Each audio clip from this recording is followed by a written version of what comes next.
Look, as you know, it's all within the rules, and that's been confirmed by the independent authority. But we're here at work to get some good outcomes for the Australian people. Unlike, of course, it seems, the chaos in the Liberal Party. I mean, how many times do we need to see members of the Libs stand up, speak to journalists, saying everyone's got to stop speaking about the Liberal Party and speak about the people, while speaking about the Liberal Party, not speaking about the community? It is an absolute shambles. And I was just saying to Kevin before we got on air that we face a South Australian state election in 4 weeks' time, and this is not going to go down well. Just before we move on though, Sarah, I mean, you haven't been on since those reports emerged last year that you racked up 50K and 78 flights for yourself and your husband, who's a lobbyist. Now, you travel a lot, that's understandable. The problem is your husband, who's a lobbyist. So was it appropriate for the taxpayer to be ferrying him around? Well, look, I know there's been some questions raised about this, and I've had it all checked by the independent authority. I've always used the family reunion entitlement. I did it when I had my daughter flying with me and the carer who would fly with us to do that.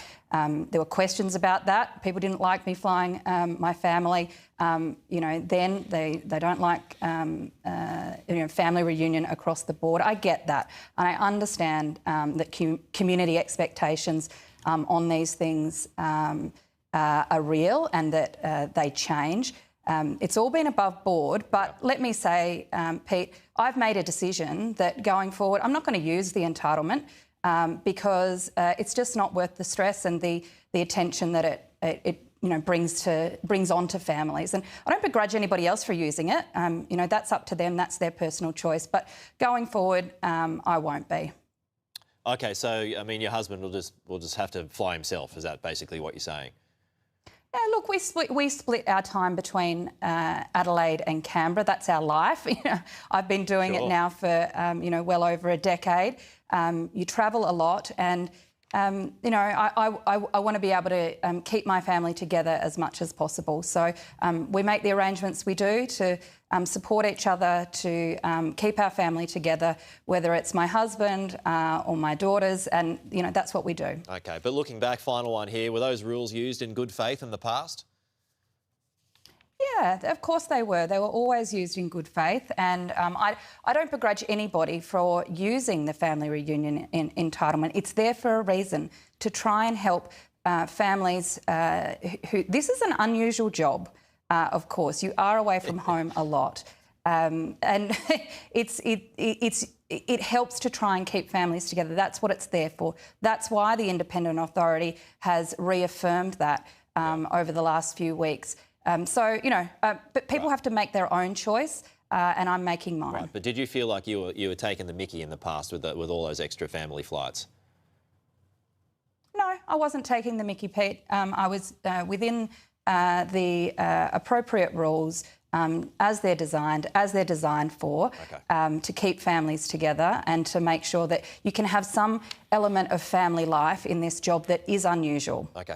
Let's get to all this breaking news, all the shenanigans going on with you. Well, your coalition partner, Kevin. Just first of all, let's get your reaction to what you've seen. Now the spill's on. Yeah, look, I don't think any surprises, Pete. Now, one thing I've learnt as a Nationals MP, never to comment too much about Liberal leadership because that doesn't work well. But look, I just note that, most people, Phil Thompson then, and I know Angus Taylor last night too, I mean, the thing they're talking about, which is probably pretty obvious, are polling numbers, where the Liberal Party is polling, how they're looking, and as Sarah even intimated too, in South Australia as well. So, look, I think that's one of the issues they're talking about. And, look, I wish them well and wish them speed in this, because we do need to stop talking about this. And a lot of issues with, cost of living, mortgage rates went up last week because of Labor's mismanagement of the economy. We have all these allegations about CFMEU corruption and organised crime, and the cost of the Victorian taxpayer of $15 billion, maybe more, because of all this. So there's important things for Australian families and Australian businesses we need to get on and talk about as well. Is Angus Taylor really going to arrest the slide? Well, look, again, Pete, as I said, I don't really want to get into personal commentary because, again, I'm not a Liberal Party member and I won't be voting in the leadership. But look, just to say, Angus, I like Angus. Angus is an exceptionally intelligent, has a great intellect, has a great capacity. So I'll note that. Having said that, I've worked with Susan for a long time and have no personal issues with Susan.